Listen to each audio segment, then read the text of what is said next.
Perfectus in Mundo. Chapter 9. Written by Bobo the Hobo. Find Bobo the Hobo on DeviantArt for even more stories. And visit patreon.com/Bobo the Hobo. Pledge at a certain tier to join the exclusive Discord channel, to chat with other Weight Gain story fans, and even the hobo himself. After a while, the weeks and months that Aubrey spent on the other side blurred into each other. Her days weren't all that different from one another. Eat, sleep, and get humped. With Kara taking a more active role in taking care of her, the differentiation lessened even from there. For most of the day, Aubrey ran on autopilot. Now that she had someone to do the legwork for her as far as getting up and getting more food, Aubrey was free to be served like a queen, with the unfortunate side effect of things becoming more monotonous. Her mother spoiled her. Kara fed her. Even Riley had to take a more active role in making sure that she could get things done. As she got bigger and bigger, Aubrey was getting quite used to being the center of everyone's attention. And it wasn't all that bad as far as she was concerned. Her days would begin in her bedroom, now moved from the top of the stairs to the guest bedroom to the right of the entryway. She would roll herself out of bed, sometimes Kara would help if she'd slept over, and lumber through the doorway if she didn't get caught by the sides of her fleshy flanks.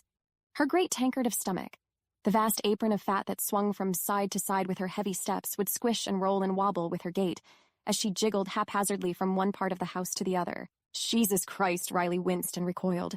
Mama, Aubrey's walking around naked again. And Aubrey would chuckle huskily at that, her awkward, halting laughter having changed as she'd become heavier into more of a gruff chortle. Sometimes she'd take a few steps forward and brush her belly against her sister, taunting her innocently by wiggling her weight up against her smaller shape. But yes, Aubrey had come to love walking around naked. Whenever she was home alone, or after her mama had gone to bed, she'd taken to doing it quite frequently. It was so hard being so big and trying to contain it all. And as she'd gotten bigger, it had only gotten harder and harder. 700 had yielded to 750 pounds. Even in this weird world that she found herself in, that was still pretty fucking big. They just plumb stopped making clothes that would fit her comfortably. At least fit her comfortably and still look good. Maybe that was part of her perfect world, too. Not being able to hold back on being so big and beautiful. What? Don't tell me. You're jealous? Aubrey puffed, her knees aching and her joints sore as she struggled to heave herself into the kitchen. You? Phew. You know it looks good. You're such a bitch. Riley rolled her eyes. Come on, let me help you to the table. It was necessary now for someone to walk Aubrey wherever she went. Not because she didn't know where she was going, and not because she wouldn't eventually get there, but because it was the most efficient way of making sure that she got to the table, or to the car, or even to the couch or her own bedroom, without knocking everything over that just so happened to stand in her way. They were less walking Aubrey and more steering her, a task that more often than not fell down to the responsibility of her poor, beleaguered sister. For her part, Aubrey had stopped feeling bad about it almost as soon as she had realized that it was necessary. It meant that she got to feel people pressed against her ample form and jiggle and sway with that much less forethought as to where she was going. It meant she could focus more on the food, the real reason why she would get up every morning. Okay, pull my chair out, Aubrey huffed and puffed. Hurry, hurry, hurry. Riley did it, and braced herself for the meteoric impact of her sister's ass against the wide bench seating. She was about the only woman in the house who could do it without too much trouble. Given the unfortunate similarities in their weight, Riley was the only one who could put enough heft behind herself to make sure that she didn't just scoot backwards with the chair. Scooting her forward was still a bitch, though. Thanks. Aubrey hadn't been seated for longer than a few seconds before she dug into her breakfast, grabbing the knife and fork with her stubby little fingers, leaning hard into the edge of the table while her belly rolled over the top, her tits splayed out in either direction over the slope of her gut, while her chins rolled and folded for her open mouth. You know the rule, Aubrey. Her mother chided her from behind the oven. No breakfast until you put those things away. Fine, Aubrey spat breathlessly. Riley? Her older sister's head rolled across her shoulders. Do you even have a shirt that fits you anymore? Yeah, it's on my bed. Aubrey burbled, looking at the food laid out in front of her. Hurry, okay? I'm hurrying. Finding it hadn't been too hard. She was the only woman in the house whose clothes were styled to be a circus tent. But even one of her biggest tops had more or less become a belly shirt. After all of the trouble of getting it on, having to lift her arms, keep them there, and then wriggle them through the too tight sleeves, all of which left her exhausted, Aubrey was almost too damn fat to wear it. About 6 inches of stomach spilled out from underneath the hem of her shirt, a pale inner tube of belly flesh on display for anyone and everyone to see, for anyone and everyone to ogle, for Aubrey herself to fondle and grope and squeeze. Aubrey's life had become more and more charmed the longer and longer she spent away from what was supposed to be. For the want of a flip of a coin, she had nearly everything that she could have ever desired. The body of her dreams, and then some. All the food she could eat. No need for a job. A steady relationship. And the eye of nearly every woman in town.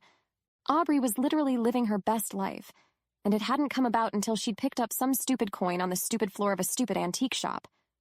Who would have guessed? Right? There we go. Riley had strained herself getting the shirt over her sister's head, almost as much as Aubrey had just lifting her arms and letting Riley dress her. She puffed, breathless from the continued movement, as she waddled over to the seat opposite her sister at the other end of the table. Sitting down, her own bulk forced out agonized groans from the chair that bowed beneath her bottom. She eased herself back into her breakfast, and after a strenuous start like that, it couldn't have come soon enough. It was clear that despite her lofty goals of slimming down, weight loss was not coming easy to her. Her face was rounder than ever, with a new chin rolling up out of a lower neck roll. In just a few dozens of pounds or so, she'd probably be sporting a third chin like her little sister. Her waist had widened and her stomach thickened, pouring itself outwards like a slab of thick Puerto Rican meat. Her arms had ballooned further outwards into jiggling hams that squeezed out of every sleeve and hole she forced them through. If Aubrey tried hard enough, she could still remember what her sister was supposed to look like. The athletic personal trainer who had been a honey-skinned head-turner, who had loomed over Aubrey like a high bar. Seeing her stuff her face day in and day out, Aubrey wouldn't have believed any of it if she hadn't known better. Thought you were trying to lose weight? The question was innocent enough. Aubrey hadn't meant anything by it, at least. She was just genuinely curious as to why her sister was diving headfirst back into breakfast with the gusto of someone who hadn't eaten in weeks. Regardless of her intention, though, it was clear that the question had rubbed Riley the wrong way. Hey, come on. Aubrey put down her silverware softly. I didn't mean anything by it. I know, she sighed, her mouth full. It's just, personally, I'm glad you're giving up on those silly diets, Riley. Their mother had ventured back into the dining room, more food in hand and held out to either side. She had put on some weight, too, putting her closer to 250. Her flaring hips and wide rump had spread into saddlebag thighs and a fatter belly that pressed hard against her apron. You look good with the extra weight, honey. In show of her support, Riley's plate was piled high.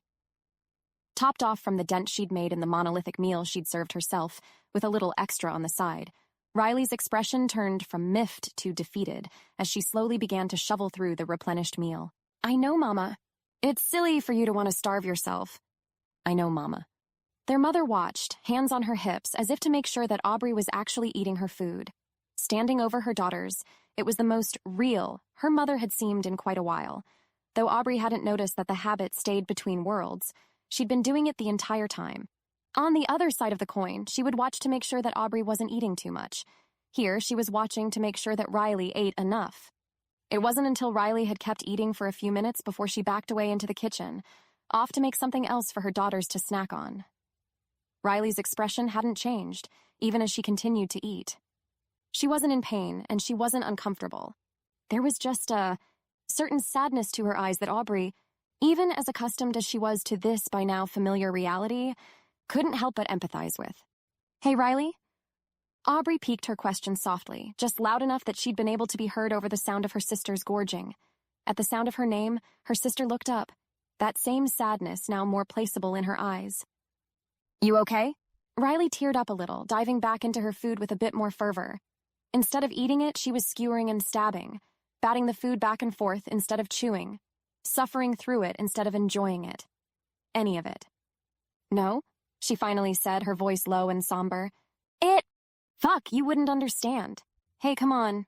Aubrey sloshed forward. Don't be like that. It's just, look, I don't expect you to understand, all right?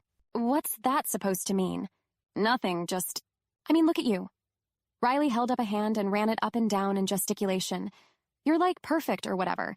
Everyone loves you. Mom doesn't have to bitch at you for cleaning your plate. You've got a girlfriend and you're gorgeous. You're pretty too, though, Aubrey offered, unable to miss the irony of having this conversation with her older sister. You're not, ugly or anything. I don't understand why you think that you need to. You wouldn't understand because it's a kink, okay? Riley said it sternly, putting an end to the conversation. I want to be skinny, and I know that makes me a freak to you and Mama. But she took a deep breath. You don't know what it's like to want to look different. Like different from everyone else. And know that deep down inside it's stupid and crazy, and you know it's crazy. And here she sighed sadly, but you just know it would make you so happy. End of chapter 9.